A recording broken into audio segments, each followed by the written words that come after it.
it's huge for us. On the flip side, is there kind of like a healthy balance there of knowing like, hey, a 20-point lead in the NBA is still like kids can come back from that just because of the way the game is played?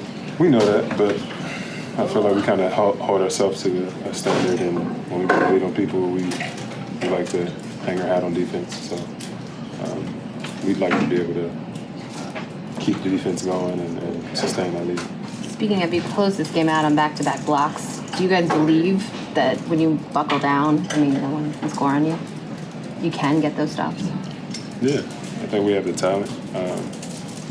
D-White might be leading that team in blocks, by the way, but I think we have the talent. We have the ability to switch and to trap, to do anything defensively. So I think we're really good defensively. We just have to do it every game for 48 minutes.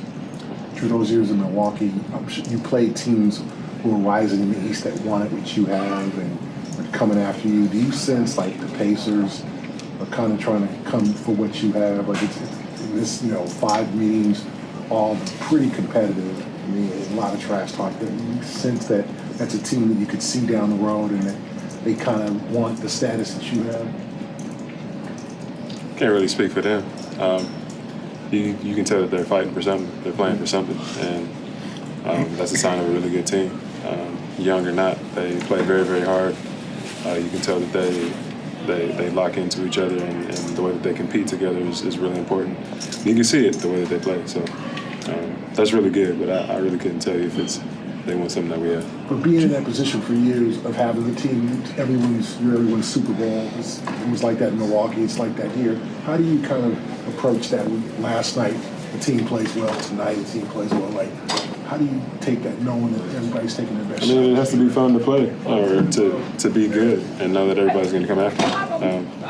I've been on a lot of teams where we weren't good, and we were trying to get to a level, and I think sometimes when you're at that level, it's good to be good. There's a lot of pressure up here, but I feel like that's what battle tests us and makes us a good team is we can push through games where, again, you play against a good team like Indiana on a back-to-back who you know is going to come in and start playing hard, but we got to find a way to win. Jrue, it seems like Joe is coaching mindset and mentality as much as he's coaching like X's and O's and sets and stuff like that. I mean, does that sound accurate? Is he kind of like what's that like? What's like the split between actual like basketball and just having you guys get into the right mindset for each game? I mean, what do they say sports is? 10% physical, 9% mental, 90% mental. Is that right, or is it the other way around? No, I think it's 9% mental, 10% 90% mental. Yeah. It's the end of January, beginning of February.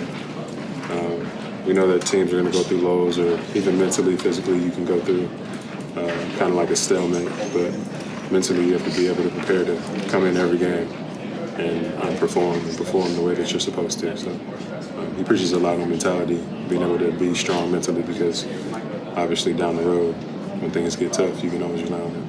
Thank you, Jrue.